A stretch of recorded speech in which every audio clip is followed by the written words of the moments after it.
Zer da ahuleziak, barneko eta kontrako faktore horiek? Adibidez, hemen aipatzen ditugu batzuk, eta danak egingo ditugu pentsatu noraino gureak diren edo ez, edo zen horretan diren gureak edo ez. Adibidez, erdaldun izatea, euskaldun aktiboa ez izatea, familiak euskaldunik ez izatea, hezkuntza ez euskeraz egitea, euskeraz espainieraz baino gutxiago jakitea, ohiturak espainieraz egiteko, estresa zein hizkuntzan aukeratzerakoan, espainieraz eroso eta euskeraz konfiantza gutxiarekin, beldurra zenbat testuingurutan edo pertsonekin, euskeraz egiteko, sare soziala erdalduna izatea, garrantziaren, euskeraren erabileraren garrantziaren kontzientzia falta, motivazio falta, interesa falta, pozik euskera ez jasotzea, edo euskeraren kontra egitea, euskerarekiko identitatea zatitzailea dela sinistea, kanpoko faktoreak nola eraginten duten gurenean eta kontrakoak ere, euskeraren erabilerarako kontrakoak ere, adibidez, zonalde erdaldunean sortu eta bizi, familian euskaldunik ez izatea, hezkuntzan A ereduan ikasi izana, sare erdalduna izatea, giro erdaldunean bizi, ikusi entzun espainieraz ia bakarrik, euskarari errentagarritasun eskasa ikustea, prestigio ere eskasa sumatzea, Euskal Herriak berezko estatua ez izatea, ukipen egoerako menpeko izatea, egoera ez demokratikoa egotea, etika ekolinguistikoa ez gordetzea, Europako gomendioak ez betetzea, hezkuntzan eta kulturan gabeziak, administrazioa menperatuta, ekonomia ere menperatuta, beharrezkoa ez izatea euskera, lidergoa duten asko erdaldunak izatea, boterea dutenak asimilazio politika erabiltzea euskal hizkuntza eta kulturarekin, horiek banak zer eragina duten gurenean. Jakiteko, honen arabera ere, guk nola kokatzen dira. Gure autodiagnosia egiteko. Indargunea. Indargunea dire barnekoa, gu barneratuta dituguna, eta euskararen aldekoak direna. Hau da, gure aberastasun adierazten duena, adierazten duen alderdia, indargunea, euskararen erabilerarekiko.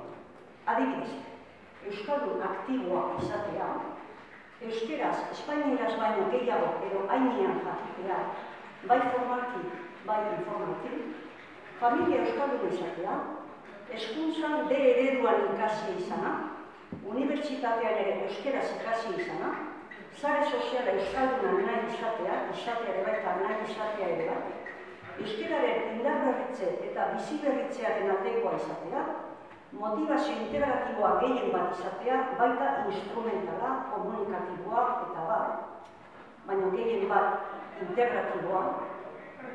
Horrek esan nahi du, Euskal Herriko partaide izateko gehien bat motivazio izatea, Euskal Herriarekin eta euskararekin identifikatzea, euskararen aldeko independentziarekin bat etortzea, ahalen neurrian euskaraz bizitzea, lanean, administrazioan, ekonomian, solatzailean, erosketetan, edabidetan, eta bat, euskaraz bizitzea eta horrela pozik bizitzea, bizitzea eta pozik bizitzea. Errezen alitzateke berezko estatua lortzea, egiazko berezko politika linguistikoa izatea, egoera demokratikoa egotea, etika ekolinguistikoa gordetzea euskara normaltzeko, bere indarberritze, biziberritze prozesuaren bitartez, hizkuntza normala eta ofiziala, benetan ofiziala izatera iristea, Euskal Herri osoa euskalduntzea, zonalde linguistikoa bereizteko beharrik ez izateko, euskara normal ondoren eta herritarrak euskaldunak izatea lortuz, horrekin batera, baita eleaniztasun individuala esateko. Ez eleaniztasun soziala, eleaniztasun individuala ere bultzatzea.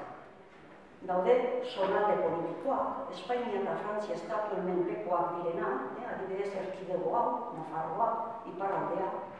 Ukipen egoeran egotan, Euskal Herriko politika, ekonomia, hizkuntza, kultura eta bat, menpeko posizioan dago, odaude. Libertaterik gabe aukeratzeko eta esartzeko. Ahalmena edukitzea oso importantea da. Gurekin hori egiten dute, esartzea, legea jarri, inposatzea, guk ez daukagu horako posibilitatea. Ez aukeratzeko, ez esartzeko. Zonalde soziolinguistikoak positiboki erabili ordez, positiboki erabiltzen dira ere, baina ez beti. Erabili ordez, euskalduntzeko, programa bereziak eta egokituak erabiliz adibidez, negatiboki erabiltzen dira askotan. Adibidez, euskalduntzea oztopatuz, hori gertatzen da bintez Nafarroa. Zenba zonalde soziolinguistiko bereiztu dira, hain zuzen, euskara debekatzeko zonalde batzuk baina. Ze aukeratzen dugu, ze taldekin aukeratzen dugu, harremanak handienak izateko, horrek ere eragina du gu norbanako bakoitzean eta euskararen erabilerarekin ere lotuta dago, eta horrenetik hau da beste bidea gure hausnarketa egiteko, gure autodiagnosia egiteko nun kokatzen dira ikusteko. Artaldi fenomeno zer da? Harremanetan jartzen diren bi taldeak, baldin badaude beraien artean, kontrakotasunean, gatazka egoeran, zer gertatzen da? Josta gatazka handiago izan bi horien artean, josta gehiago emango da artaldi fenomenoa ditzen dena. Zer da hori? Talde bakoitzak exigitzen du taldekide bakoitzari uniformizazioa, ez bakoitza berera pentsatzea baizkan aldera zitanak berdin pentsatzea, ez bakoitza bera detikan ekintza egitea baizkan alderantziz, adosten diren ekintza talde horretan, horiek danak salbuespenik gabe jarraitzea eta orduan hor pertsona bakoitzak ez du, nola esan dutenik, ez du indar gehiegirik, zeren hor azpimarratzen dena da, ez bakoitzaren nola esan dutenik kreatibitatea, sortzailetasuna edo, baizikan alderantziz danak berdinak izatea, helburu bat lortzeko. Instituzio ofizialak zeintzuk dira, publikoak, jaurlaritza, parlamentua, aldundia, udaletxea, eudel, baina falta zaigu garrantzitsuena dena instituzio ofizialetan, eta da gure berezko estatua izatea, hori ez daukagu. Estatua da organizazio nagusia, instituzio ofizial eta publiko nagusia. Gizarte bateko edozein gauza garrantzitsurako beharrezkoa dena. Baita euskararen normalkuntzarako ere. Oraindik ez duguna, nahiz eta ezinbestekoa izan. Baina, 18. mendealdian hasten dira euskararekiko kontrakotasun legeak. Ezin sinesteko. 1798 se prohíbe el euskera en la enseñanza de las primeras letras. 1798 se prohíben los libros de contabilidad para comerciantes en euskera. 1798 se prohíben los libros en euskera. Baina, gaudez baldin badegu, se prohíben los libros en euskera.